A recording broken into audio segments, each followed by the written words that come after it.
Glass exploded across the bakery floor as the front door slammed inward. Ayla Moreno froze, flour still clinging to her hands, the smell of burnt sugar hanging in the air. It was past midnight. The ovens were still warm.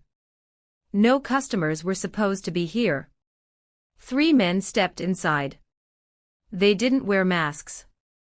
They didn't rush. They didn't need to. One of them locked the door behind them with deliberate calm. Ayla's heart hammered as she wiped her hands on her apron. "We're closed," she said, forcing her voice steady. "If you want bread, come back in the morning." The tallest man smiled, slow and humorless. "We're not here for bread." He glanced around the bakery like he owned it, eyes landing on the display shelves, the cash register, the framed photo of Ayla and her brother taped near the counter. He pointed at the photo. "That's Diego, right?" The name hit her like a slap. Ayla's breath caught. "Get out." Another man laughed. "She's brave." The tallest one stepped closer. "Your brother borrowed money. A lot of it. And now he's missing." Ayla backed away until her spine hit the counter. "I don't know where he is." "That's a shame," the man said lightly. "Because the debt doesn't disappear just because he ran." "How much?" she whispered. He told her the number. Her knees nearly gave out. "That's impossible," she said. "He would never." "He already did." The man leaned in, his breath cold. "And the people he borrowed from don't like waiting." Ayla shook her head. "I don't have that kind of money." "We know." The men began moving, opening drawers, knocking jars to the floor. Flour puffed into the air like smoke. "This bakery," the tallest man continued. "It wouldn't even cover the interest." Ayla rushed forward. "Please. Take it. Take whatever you want. Just leave my family alone." The man turned, his expression hardening. "This isn't about things.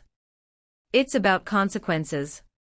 He pulled out his phone and showed her a photo. Diego.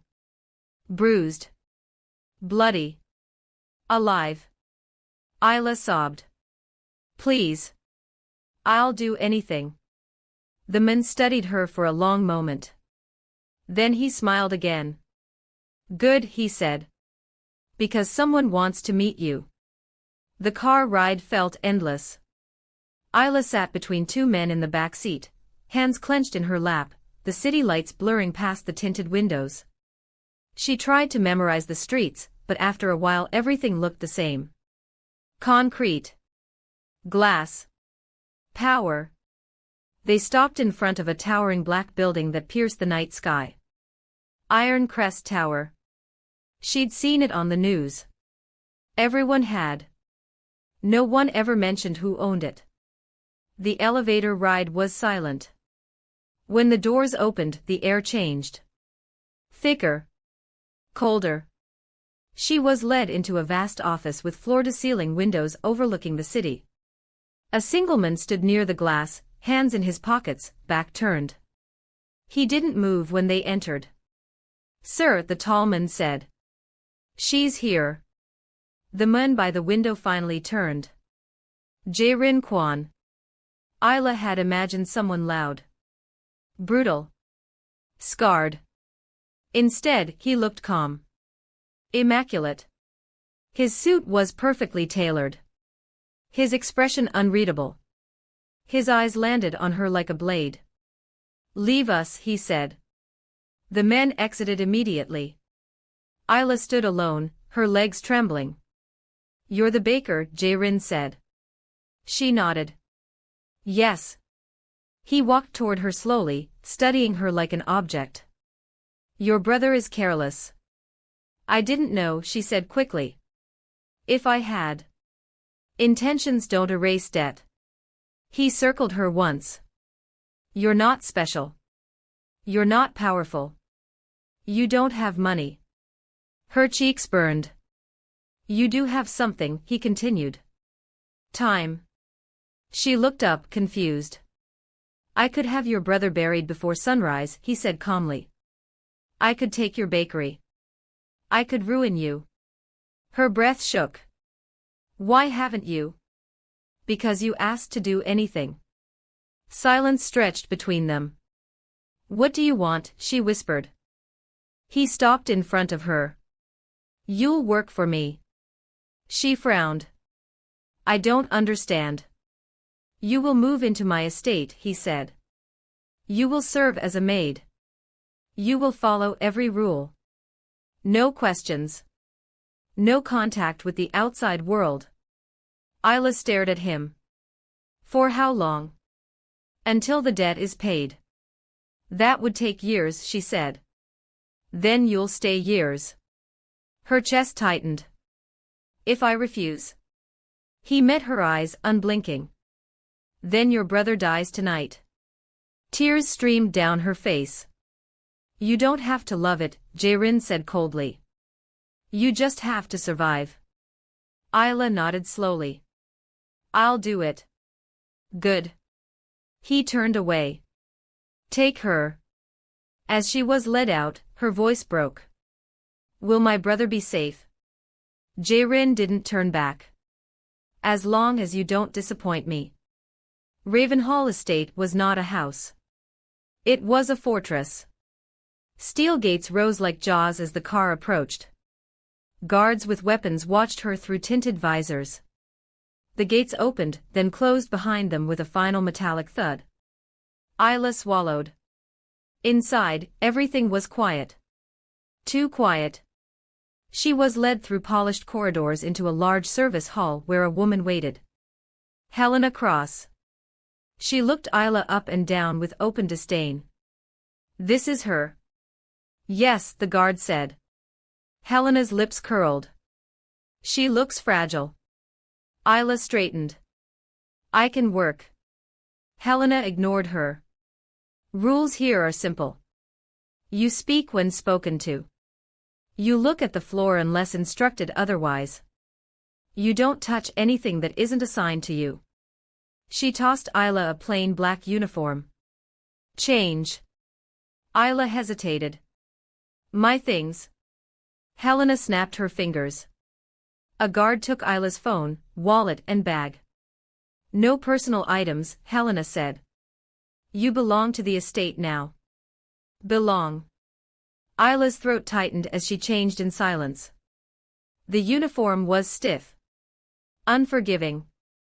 Helena led her through the mansion, pointing sharply. You'll clean the east wing. You'll rise before dawn. You'll eat after everyone else. Ayla nodded, trying to keep up. They stopped in a long hallway. Helena turned suddenly. Understand this. If you embarrass this house, you won't leave alive. Ayla met her gaze. I won't. Helena scoffed. We'll see. The humiliation began immediately. Ayla scrubbed floors until her hands ached. She was corrected for walking too loudly. For breathing too loudly. For looking up at the wrong moment. A maid deliberately spilled water and blamed her. Helena slapped the mop from her hands. Do it again. Properly. By nightfall, Ayla's body trembled with exhaustion. She wasn't allowed to rest. Mr. Kwan is dining, Helena said. You'll serve. Ayla's stomach twisted. The dining room was enormous. Jarin sat at the head of the table, alone. Ayla approached with shaking hands, pouring wine as instructed. She tried not to look at him. Look at me, he said. Her eyes lifted instantly. You're trembling, he observed. I'm tired, she said before she could stop herself. Silence fell heavy. Helena sucked in a breath. Jarin leaned back. Already complaining? I'm sorry, Ayla said quickly. I didn't mean. Hold the bottle steady. Her hands shook harder. Wine spilled onto the table. Helena hissed. You idiot. Jarin stood. Ayla flinched. He stepped closer, eyes cold. You're here because you begged. I know. You don't get tired, he said quietly. You don't get dignity. You work. Yes. Clean it. She dropped to her knees immediately, wiping the spill with her sleeve. Jae-rin watched without expression. When she finished, he spoke again. Tomorrow, he said, you start in my private wing. Helena's eyes widened. Ayla looked up, confused and afraid. Jae-rin met her gaze. Let's see how long you last. The knock came before dawn. Not gentle. Not patient. Ayla jerked awake on the narrow cot, her muscles screaming in protest. Before she could swing her feet to the floor, the door burst open. Up, Helena snapped. You're late. I was asleep, Ayla said, scrambling to stand. Helena's eyes were sharp. Sleep is a privilege here, not a right. Mr. Kwon rises early. You should already be working. Ayla bowed her head. I'm sorry. Sorry doesn't clean floors, Helena replied. Move. They walked quickly through the quiet halls. The mansion felt different at this hour, watchful, like it was holding its breath. Ayla was handed a tray stacked with folded clothes, heavy fabric that smelled faintly of expensive cologne. Private wing, Helena said. One mistake and you're gone. Gone where? Ayla asked softly. Helena leaned closer, her voice low. Ask your brother. Ayla swallowed hard and knocked on the door. No answer. She hesitated, then entered. Jae-rin's private wing was pristine. Minimal. Cold. The bed was untouched, the windows open to the pale morning light. Ayla set the tray down carefully and began placing the clothes in the wardrobe, her movement slow and deliberate. Too slow. She froze. Jae-rin stood near the window, already dressed, arms crossed. I didn't hear you come in, Ayla said quickly. You weren't listening, he replied. She lowered her eyes. I'll be faster. Look at me. She obeyed. You're shaking again, he said. Is it fear or weakness? Fear, she answered honestly. Good, he said. Fear makes people careful. He walked past her, inspecting the room. Did Helena explain your duties? Yes. She explained the rules, he corrected. I am explaining the reality. He stopped in front of her. You don't exist here unless I allow it. Ayla nodded. Yes, sir. You don't speak unless spoken to. Yes, sir. You don't look at me unless told. Yes, sir. He stepped closer. Too close. And you don't forget why you're here. Her voice trembled. Because of the debt. Because of your brother, he said. Because you begged. Her face burned with shame. He turned away. Clean my desk. She rushed to obey. As she wiped the surface, she noticed documents spread carelessly, numbers, names, accounts. Her baker's hands paused, her eyes catching a pattern that felt wrong. Did I tell you to stop? Jae-rin asked. No. Then don't. She swallowed and continued, but her mind raced.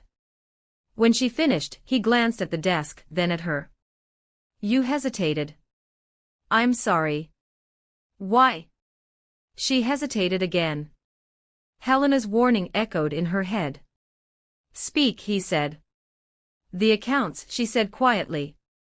The transfers. They don't align. Silence fell.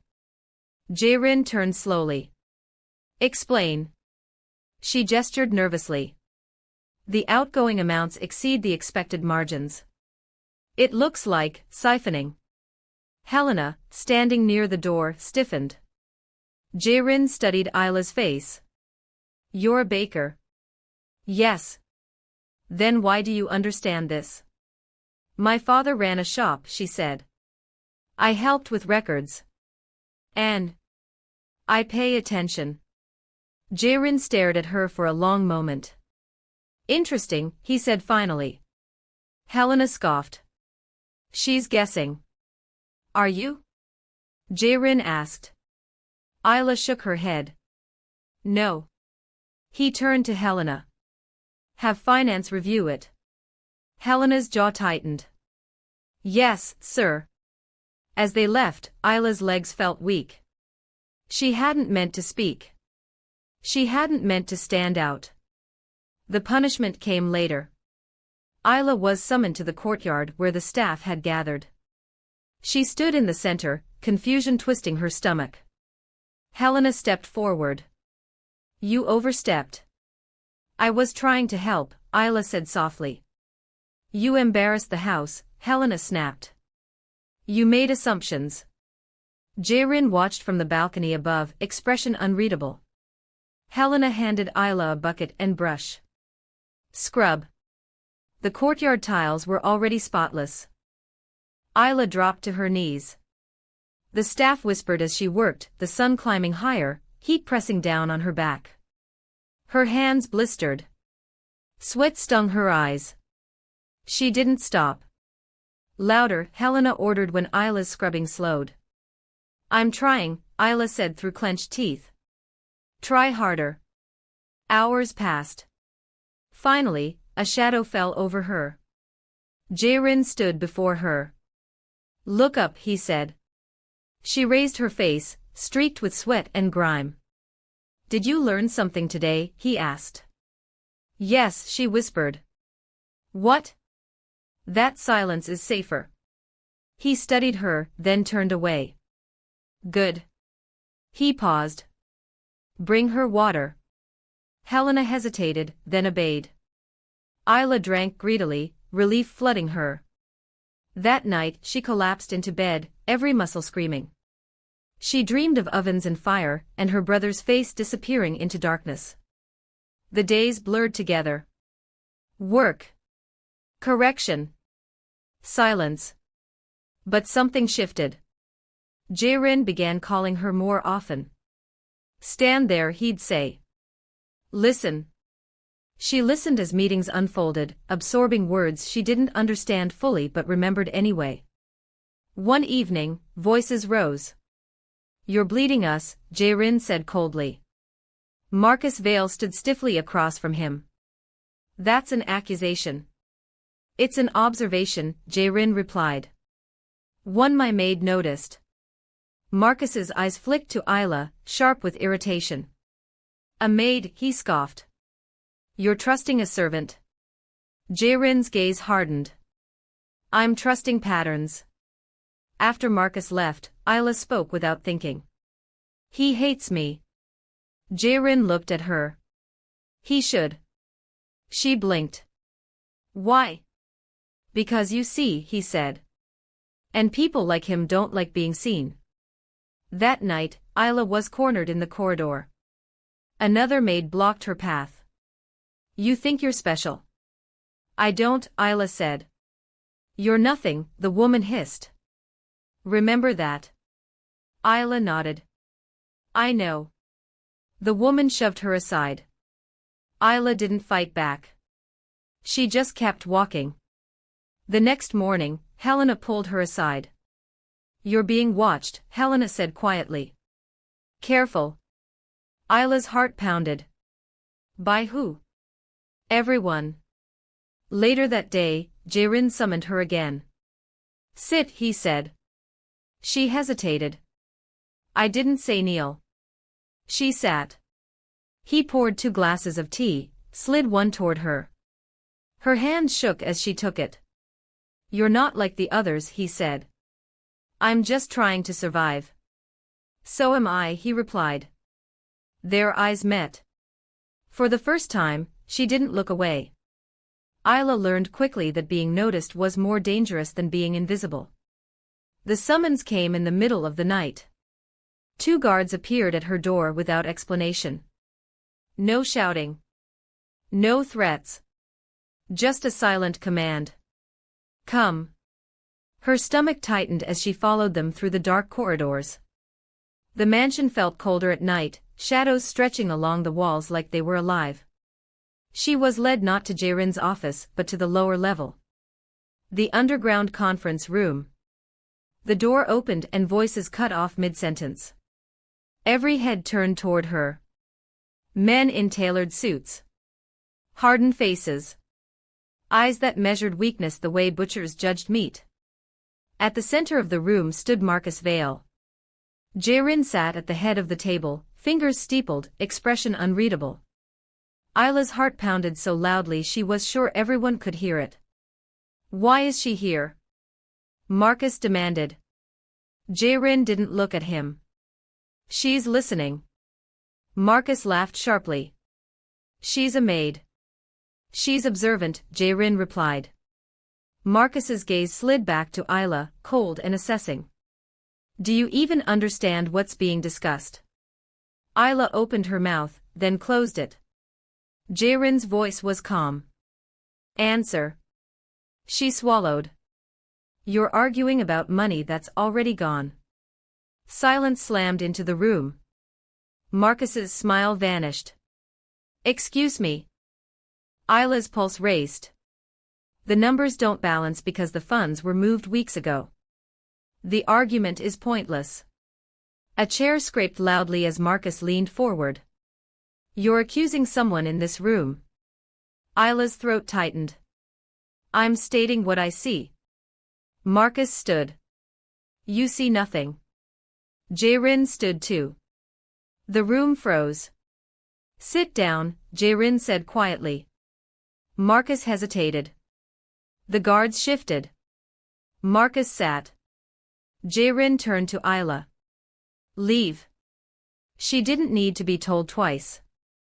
As the door closed behind her, she heard Marcus's voice rise, sharp and angry.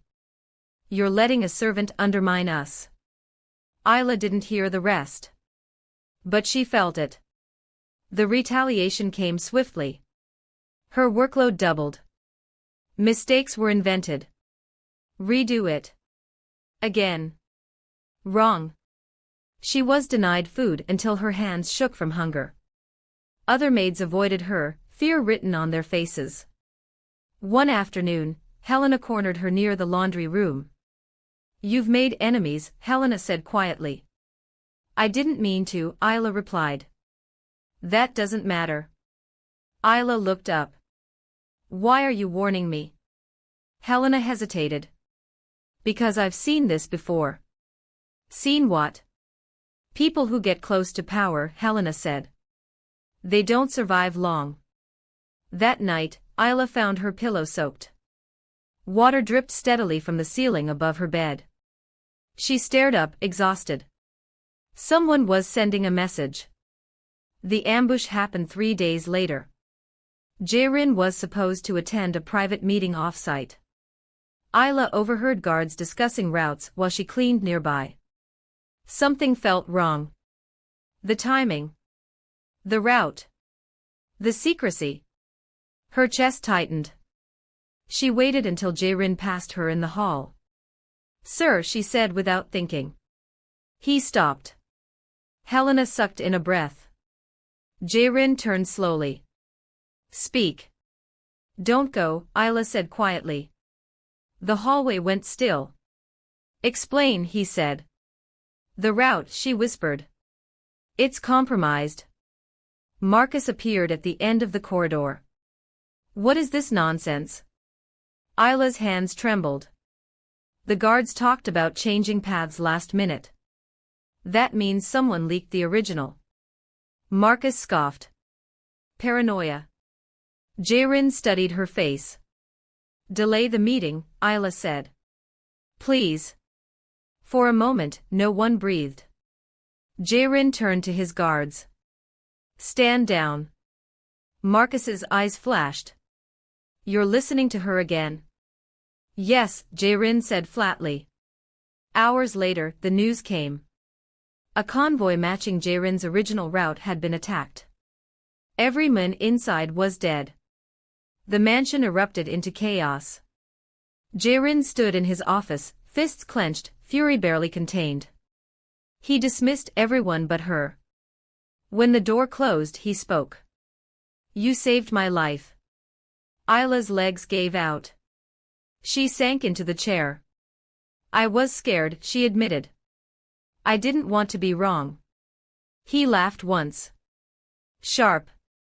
Disbelieving. You were right. His voice dropped. Again. Silence stretched. Why? He asked. Why what? Why help me? She looked at him, eyes wet. Because if you die, I die too. He studied her like she was a puzzle he couldn't solve. Fear, he murmured. Still fear. Not only fear, she said before she could stop herself. His gaze sharpened. Then what? She swallowed. Because you listen. Something flickered in his eyes. Marcus made his move that same night. Ayla was seized in the corridor, a cloth pressed to her face. She struggled, panic exploding in her chest, but the world faded quickly. She woke tied to a chair. A single bulb swung overhead.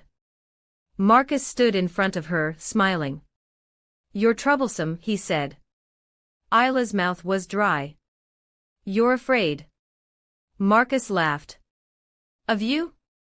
Of being exposed. His smile faded. You think you're clever, he said. But you're still disposable. Footsteps echoed. Jaerin entered the room. The air changed instantly. Marcus turned. This isn't what it looks like. Jaerin's voice was ice. Untie her. Marcus hesitated. Jaerin didn't repeat himself. Ayla was freed. She stumbled and Jaerin caught her arm, steadying her. His touch lingered. You crossed a line, Jaerin said to Marcus. Marcus's jaw tightened. She's dangerous. She's loyal, Jaerin replied.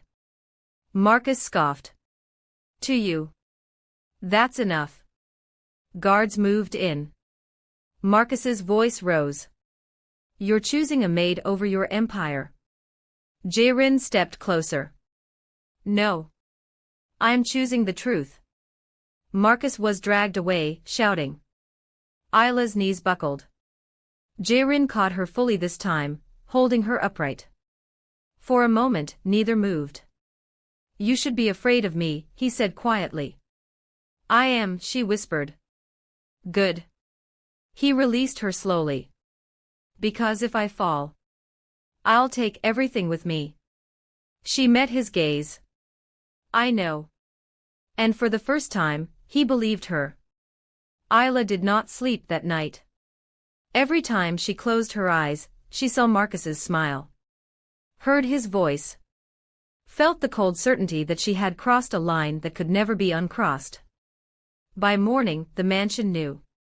Whispers followed her through the halls. Doors closed a second too fast. Eyes lingered too long. She was no longer just a maid. She was a liability. Or worse. Helena intercepted her near the service stairs. You should have stayed invisible, she said under her breath. I tried, Ayla replied. Helena studied her face. Power notices people like you. Then it breaks them. Before Ayla could respond, a guard appeared. Mr. Kwan wants her. Helena stiffened. Now? Yes. Ayla's stomach twisted as she followed the guard to Jaerin's office. He stood by the window again, the city stretched beneath him like a map he owned. He didn't turn when she entered. You embarrassed me, he said. Her heart dropped. I'm sorry. You made me choose, he continued. I don't like choosing. I didn't ask you to. Silence. She bit her lip. He turned slowly.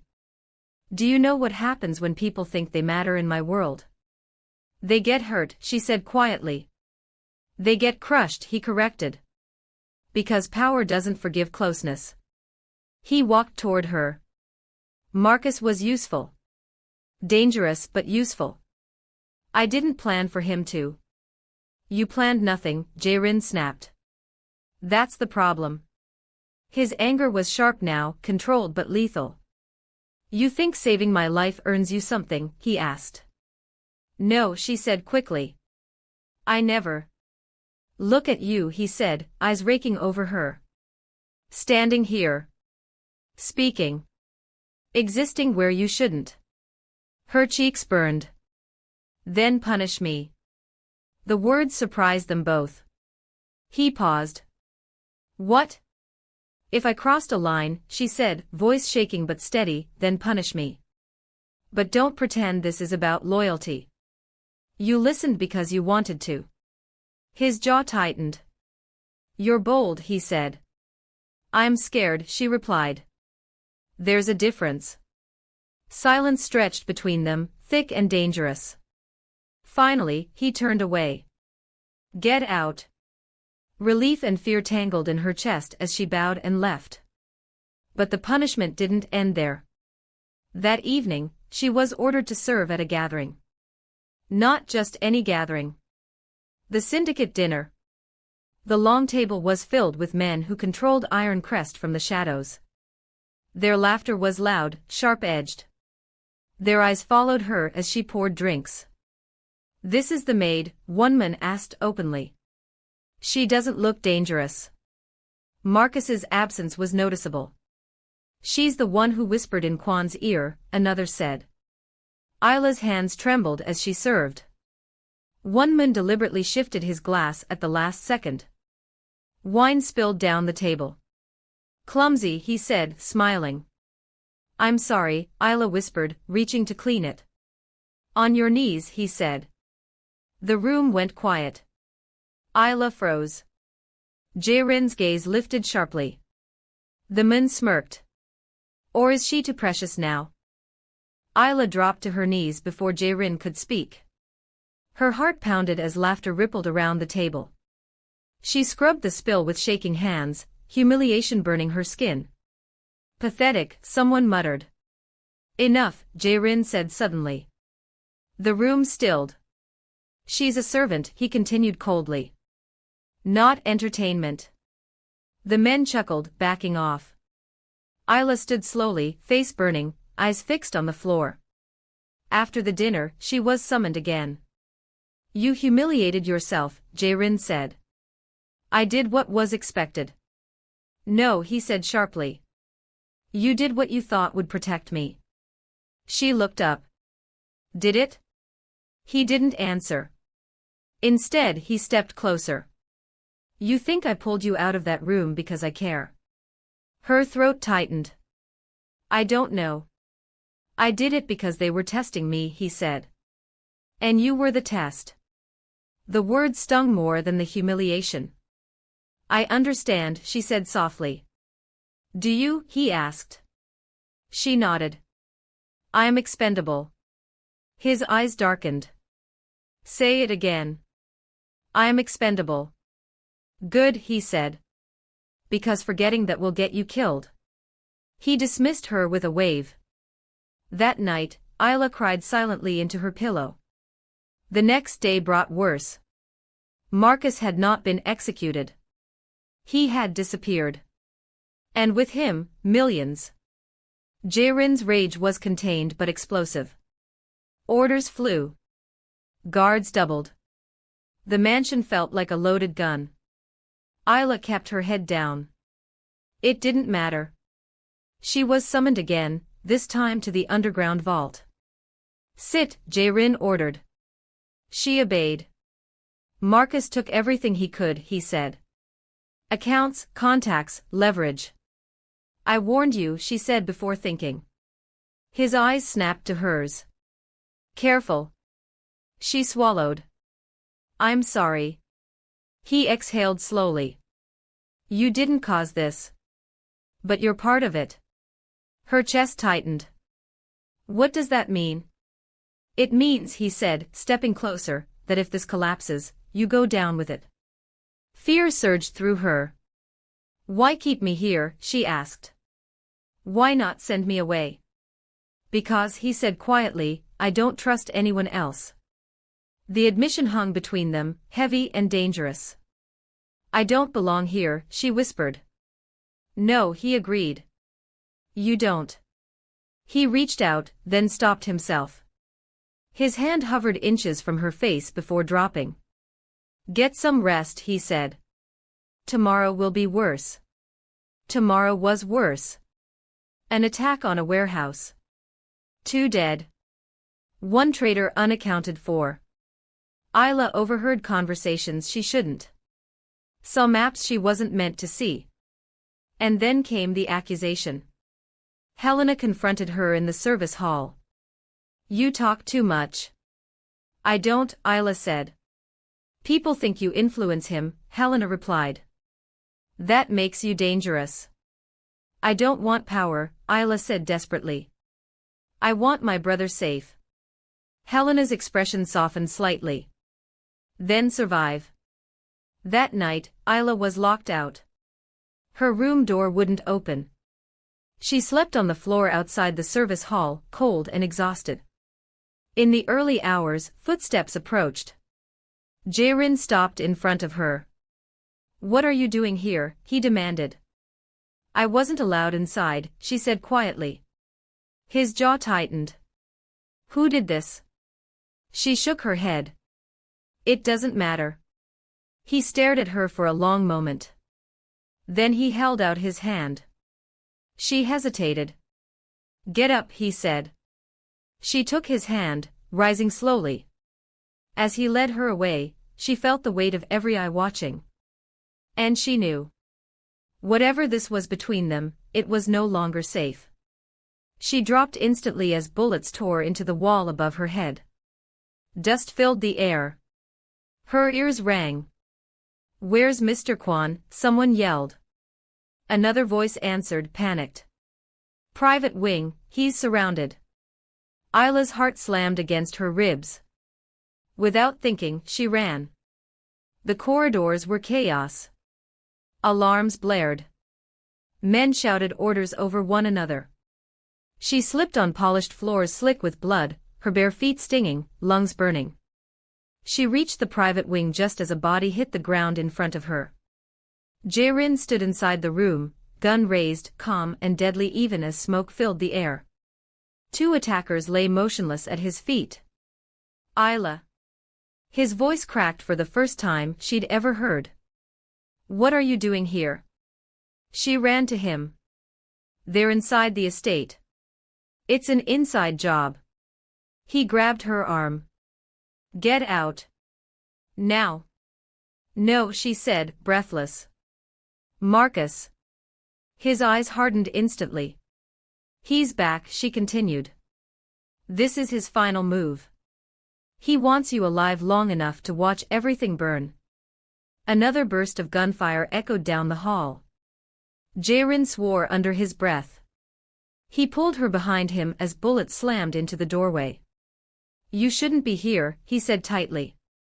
You didn't listen the first time either, she shot back.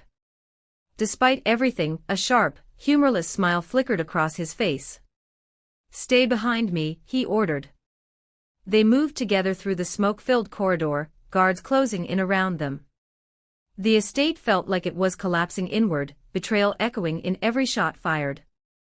They reached the vault room. Inside, Marcus waited.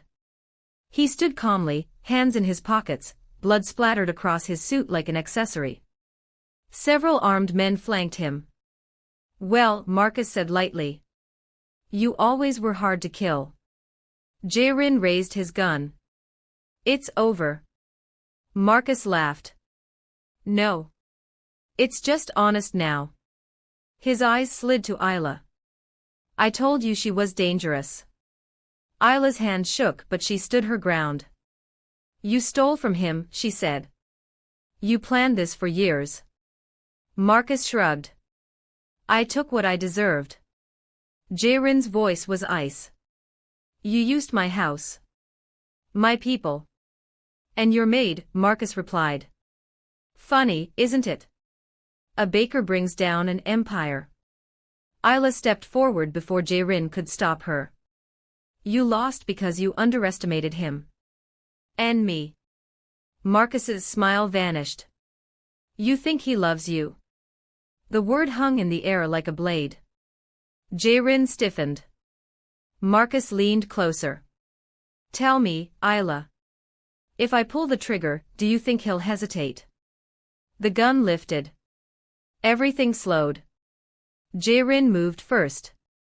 The shot rang out. Marcus fell. Silence crashed down, broken only by Ayla's sharp intake of breath. Jaerin lowered the gun slowly, eyes fixed on the body. Years of control cracked in a single moment. It's done, a guard said quietly. The estate was secured within the hour. Marcus's betrayal was exposed completely. Accounts recovered. Allies arrested or eliminated. Ravenhall stood, but barely. When it was over, Ayla sat alone in the private wing, hands wrapped around a mug she hadn't drunk from. Jaerin entered quietly. You saved me, he said. She shook her head. I told you the truth. That's all. He stopped in front of her. You should leave. Her chest tightened. Is my brother safe? Yes, he said. The debt is gone. Clean. He's free. Relief hit her so hard she nearly cried. You're free too, he continued. I'll give you money. Protection. A new life. She looked up at him. And you? He looked away. I don't get a new life. Silence stretched. I didn't come here to change you, she said softly. But you changed anyway. He met her eyes. You made me hesitate. That's dangerous. She stood slowly. Then this is goodbye. She took a step past him. His hand closed around her wrist. Stay, he said, voice low and raw. She turned back, stunned. I don't know how to love without destroying things, he admitted. But I know what it feels like to lose you. Tears filled her eyes. I was a maid. You were my anchor, he said. My warning. My conscience. She laughed weakly through tears. That's a terrible job. Then be something else, he said. Be my equal. The city lights flickered through the window as she searched his face, the ruthless king, the broken man, the one person who had listened. She nodded. Slowly. Carefully. Yes. Weeks later, Ravenhall estate felt different. Quieter. Lighter. Ayla no longer wore a uniform. She stood beside Jaerin, not behind him. The empire remained, but it was changing. And for the first time, so was he. As the gates of Ravenhall closed on a new chapter, one truth remained clear. Sometimes the person meant to save you comes from the place you least expect. If you enjoyed this story, don't forget to like the video, subscribe to the channel, and comment below. Let us know what you think should happen next, or which story you want to hear next. Because the most dangerous stories are the ones that make you stay until the very end.